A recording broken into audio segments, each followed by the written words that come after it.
Samajwadi party के संरक्षक मुलायम सिंह यादव के निधन पर कांग्रेस पार्टी के नेता आचार्य प्रमोद कृष्णम ने कहा कि मुलायम सिंह जी एक ऐसे ही व्यक्ति थे जिन्हें सुभाष चंद्र बोस के बाद नेताजी की उपाधि दी गई। गांव की पृष्ठभूमि से जुड़े हुए थे, बहुत प्रिय हिंदी भाषी थे। वह एक व्यक्ति नहीं थे, एक व्यक्तित्व थे। बहुत ही कम उम्र में उनका राजनीति में पदार्पण हुआ। आज उनका जाना समाजवादी पार्टी के साथ साथ पूरे देश और प्रदेश के लिए एक बहुत बड़ी क्षति है। बहुत से स्वर्ण मेरे उनके साथ में हैं। मुझे बहुत ही स्नेह किया करते थे। कई बार मेरी उनसे मुलाकात हुई। मेदांता में भी कई बार मैं उनसे मुलाकात करने गया था। लेकिन आज पूरे देश में चाहे उनके समर्थक हों चाहे उनके विरोधी हों, सभी को उनकी मृत्यु की पीड़ा है। हालांकि उनके जाने की पीड़ा सभी को है, लेकिन खासकर गांव के लोगों को ज्यादा दुख है, क्योंकि गांव के लोगों की आवाज उनकी पीड़ा को मुलायम सिंह यादव बखूबी समझते थे। अब इस दौर में कोई दूसरे मुलायम सिंह यादव पैदा नहीं होंगे। गाजियाबाद से अभिषेक गुप्ता की रिपोर्ट।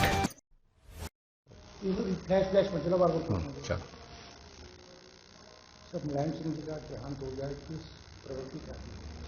देखिए, मुलायम सिंह यादव जी एक ऐसे नेता थे जिन्हें सुभाष चंद्र बोस जी के बाद नेताजी कहा गया। समाजवाद और लोहियावाद के एक युग का अंत है उनका जाना। गांव की पृष्ठभूमि, गांव की आवाज, गांव की बोलचाल, हिंदी के बहुत ही प्रिय हिंदी भाषी। तो मुलायम सिंह जी एक व्यक्ति नहीं, पूरे एक व्यक्तित्व थे और बहुत ही कम उम्र में उन्होंने देश की राजनीति में उनका पदार्पण हुआ।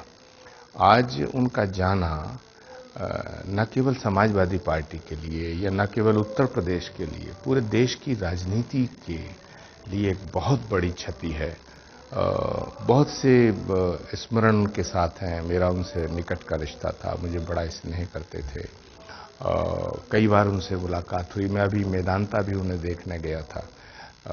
लेकिन